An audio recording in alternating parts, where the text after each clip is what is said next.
Hello बच्चों, ये है चैप्टर 9 फूड प्रिजर्वेशन और आज के वीडियो में हम इस चैप्टर के क्वेश्चन और उनके आंसर्स को सॉल्व करेंगे। तो एक्सरसाइज डी है, आपको ये सॉल्व करनी है। जो इसमें 6 क्वेश्चन हैं। सबसे पहले क्वेश्चंस को पढ़ लेते हैं, उनका मतलब समझ लेते हैं, उसके बाद देखेंगे कि how to answer them. So let's get started. First question है, state the symptoms of food poisoning. जब हमें फूड पॉइजनिंग हो जाती है तो सबसे पहले मुझे ये बताओ कि फूड पॉइजनिंग क्यों होती है, कब होती है। तो इसका आंसर ये है कि फूड पॉइजनिंग हमको तब होती है जब हम सड़ा हुआ, खराब किया हुआ भोजन खा लेते हैं, जिसमें जर्म्स अटैक हो गया होता है, जिसमें बैक्टीरिया और फंगी का अटैक हो गया होता है, तब हमें फूड पॉइजनिंग होता है। अब क्वेश्चन ये है कि हमको कैसे पता चलेगा कि हमें फूड पॉइजनिंग हो गया है। तो इसके लिए हमारी बॉडी कुछ सिम्टम्स को शो करती है। तो आपको बताने हैं कि वो कौन से सिम्टम्स हैं जिनसे आपको ये पता चल जाता है कि फूड पॉइजनिंग कैसे हुआ। ठीक है। सेकंड क्वेश्चन देखिए, what happens when we eat spoiled food. क्या होता है जब हम स्पॉइल्ड फूड यानी सड़ा हुआ भोजन खा लेते हैं।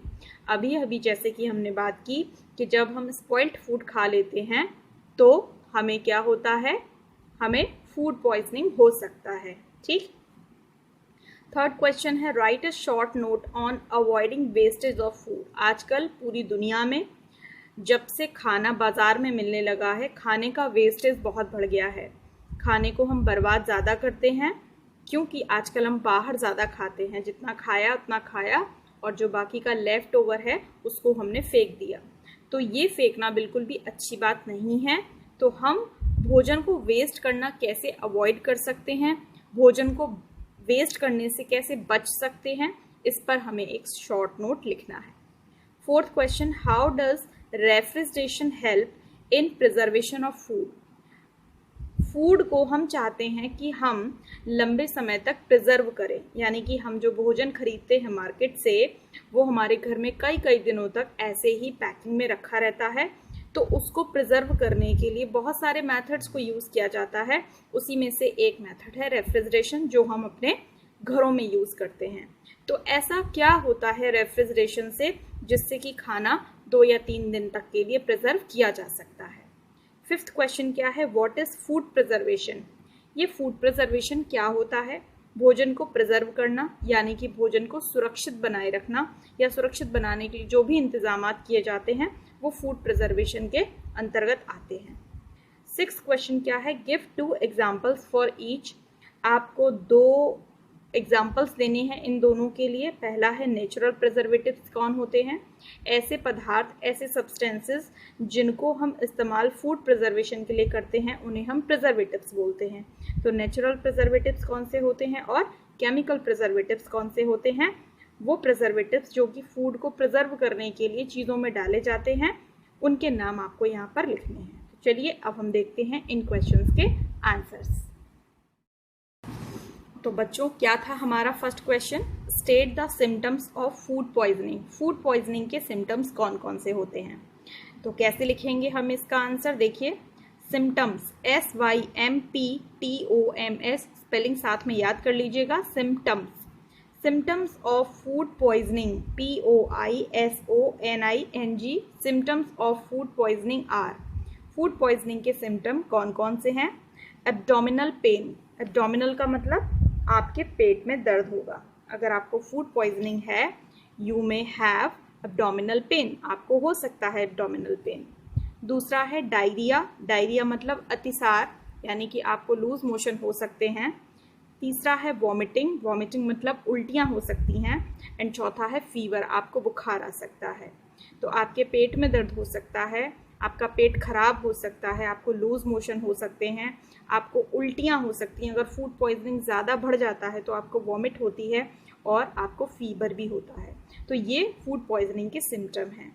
तो कभी भी अगर आपको लगे कि आपने कुछ ऐसा खाया है जिसकी वजह से आपको ऐसे सिम्टम्स आ रहे हैं, तो आप चेक कीजिए कि क्या आपने कहीं स्पॉइल्ड भोजन तो नहीं खा लिया था, और उसके बाद फिर प्रॉपर डॉक्टर से उसका ट्रीटमेंट कराइए।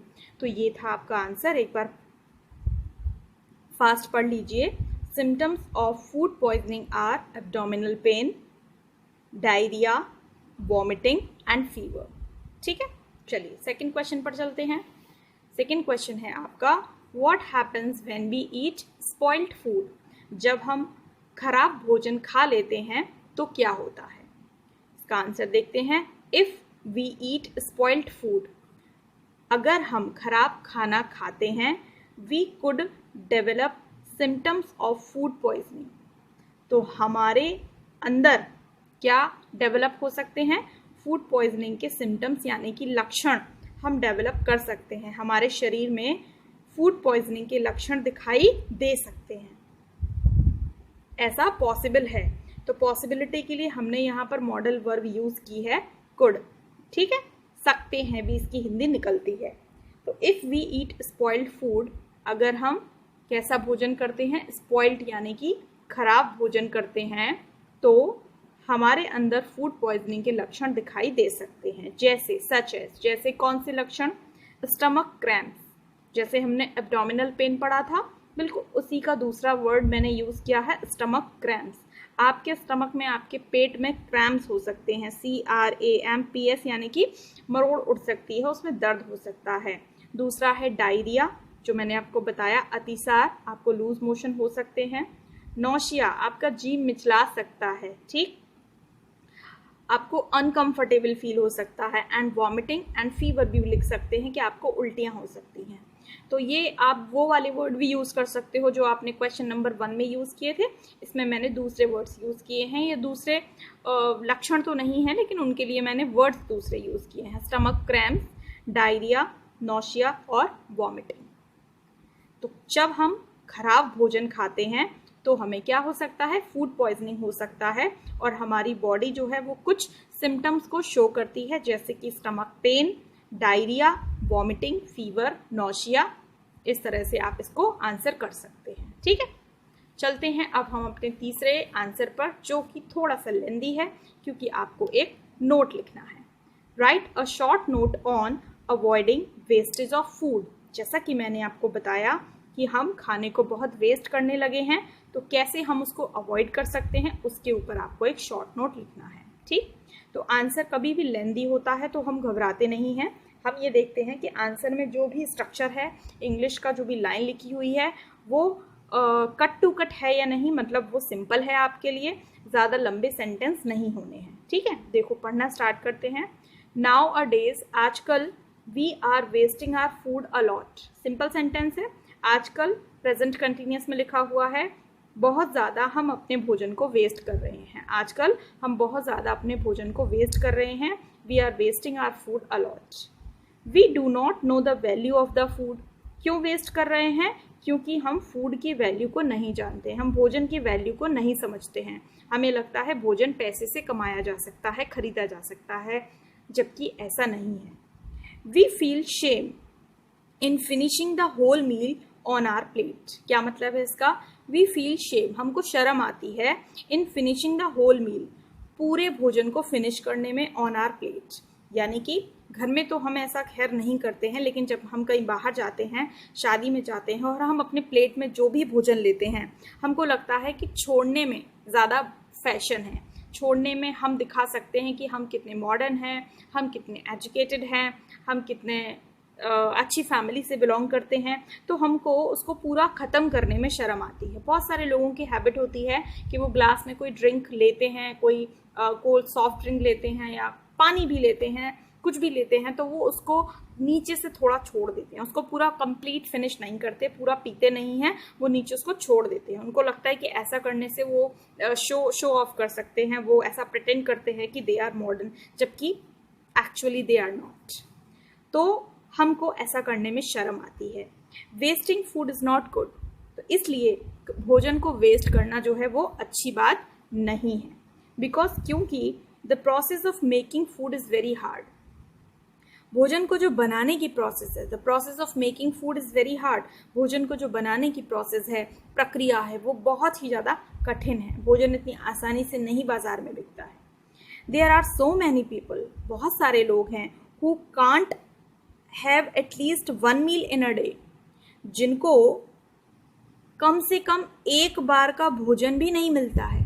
पूरे दिन में हम लोग 2 या 3 बार खा लेते हैं, लेकिन बहुत सारे लोग ऐसे हैं जिनको कि दिन में एक बार भी भरपेट भोजन नहीं मिलता है।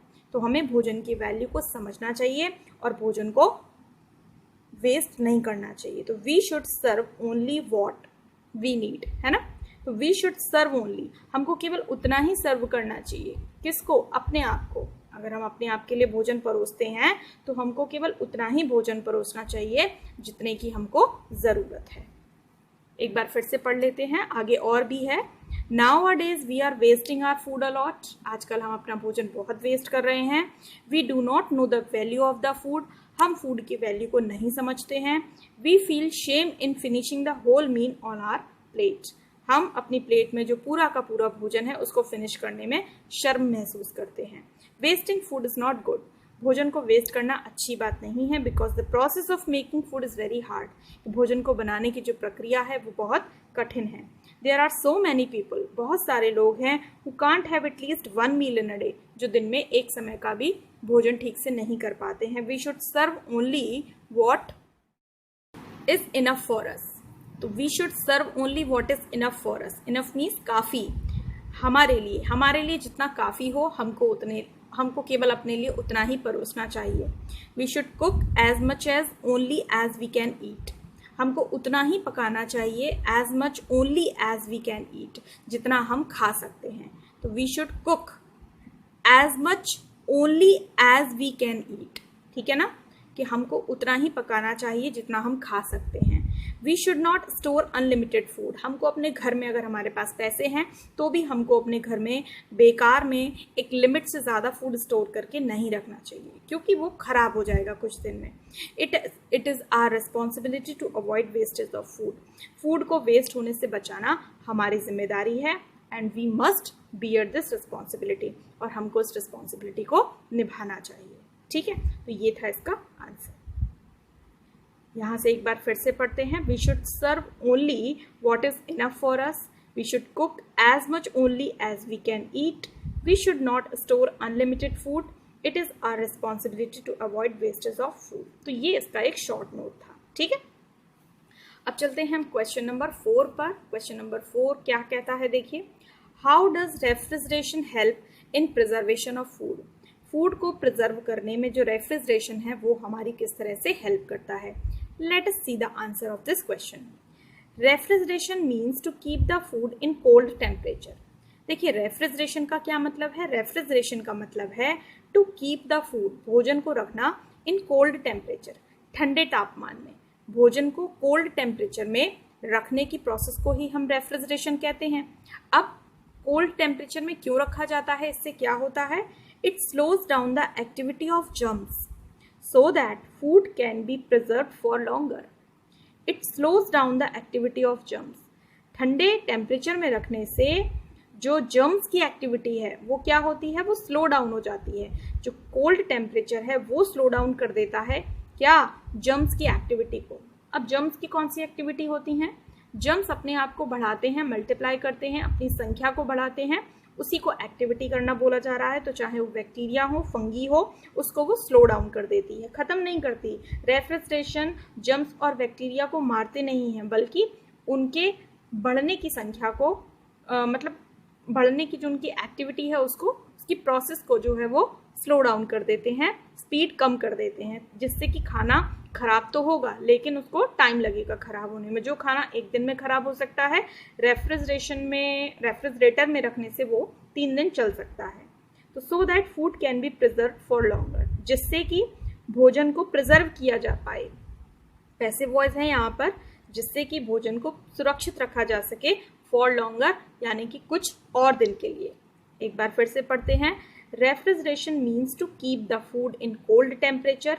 It slows down the activity of germs so that food can be preserved for longer. अगर आप केवल ईयरफोन लगाकर भी इन आंसर्स को सुनेंगे और मेरे साथ रिपीट करेंगे तो आपको ये डेफिनेटली लर्न भी हो जाएंगे, ठीक है। वैसे आपको ये सीखना है कि इनको बनाना कैसे है। क्वेश्चन नंबर 5 देखिए। What is food preservation. Food preservation क्या होता है, इसका आंसर क्या है। Food preservation is a process. Food preservation एक ऐसी प्रोसेस होती है बाय विच जिसकी हेल्प से फूड स्टफ्स भोजन के पदार्थ like fruits and vegetables are prevented from getting spoiled maintaining the colour taste and nutritive value. पूरा एक सेंटेंस है, इसलिए इसको छोटा छोटा करके समझेंगे। Food preservation is a process. Food preservation एक ऐसी प्रक्रिया है बाय विच जो या जिसकी हेल्प से food stuffs like fruits and vegetables जैसे जो फूड स्टफ्स हैं आर प्रिवेंटेड, उनको रोक दिया जाता है फ्रॉम गेटिंग स्पॉइल्ड, सड़ने से। यहाँ पर एल जो है वो रह गया है, स्पेलिंग आप ठीक कर लेना, गेटिंग स्पॉइल्ड, ठीक है। फ्रॉम गेटिंग स्पॉइल्ड, सड़ने से रोका जाता है। और मेंटेनिंग स्पेलिंग जो है वो यहाँ थोड़ी सी रॉन्ग हो गई है, मुझे लगता है मैं थोड़ा जल्दबाजी में लिख गई हूँ इसे, मैं अभी इसको ठीक कर देती हूँ। मेंटेनिंग स्पेलिंग क्या होगी, आप इसे करेक्ट कर लीजिएगा, MAIN मेन, TAIN टेन और ING टेनिंग, मेंटेनिंग, ठीक है। आप इसे करेक्ट कर लेना। और ये स्पॉइल्ड है, स्पॉइल्ड, ठीक। तो fruits and vegetables are prevented from getting spoiled, भोजन के पदार्थों जैसे कि फल हैं और सब्जियां हैं या कोई भी और भी बहुत सारी चीज़ें, खाने की कोई भी चीज़ है, उसको हम सड़ने से रोकते हैं और कोशिश करते हैं कि उसमें मेंटेन रहे उसका कलर चेंज ना हो, उसका टेस्ट ना चेंज हो, और उसमें जो न्यूट्रिटिव वैल्यूज़ हैं, है ना, उसमें कौन कौन से न्यूट्रिटिव एलिमेंट्स हैं, वो सारी चीज़ें उसकी ना बदलें, वो मेंटेन रहें। ऐसा करते हुए अगर हम खाने को सड़ने से रोक लेते हैं तो उस प्रोसेस को हम क्या कहते हैं, फूड प्रिजर्वेशन कहते हैं। तो food preservation is a process by which foodstuffs like fruits and vegetables are prevented from getting spoiled, maintaining the color, taste and nutritive value. ठीक है।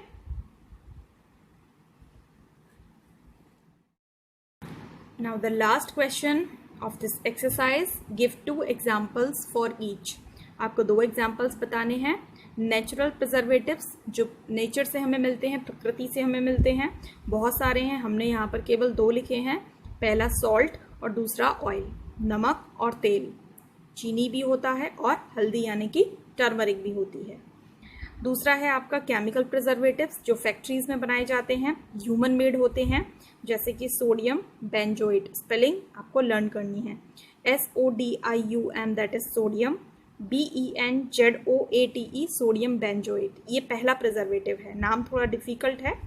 और दूसरा है सोडियम मेटाबाइसल्फाइड, अगेन सोडियम की स्पेलिंग वही है, SODIUM sodium, and meta META meta, BISULPHITE, sodium metabisulphite. Sodium benzoate and sodium metabisulphite ये 2 chemical preservatives हैं। And salt, oil, sugar and turmeric ये जो हैं वो आपके नेचुरल प्रिजर्वेटिव्स हैं। तो ये थे इनके आंसर्स। इन आंसर्स को अब आप नोट डाउन कर लीजिएगा और चैप्टर आप कंप्लीट कर लीजिएगा। इन्हें लर्न भी करना है और कैसे आंसर्स लिखे जाते हैं इसको समझना भी है। नेक्स्ट वीडियो में नेक्स्ट चैप्टर के साथ हम फिर मिलेंगे। Till then stay connected with me. Bye bye.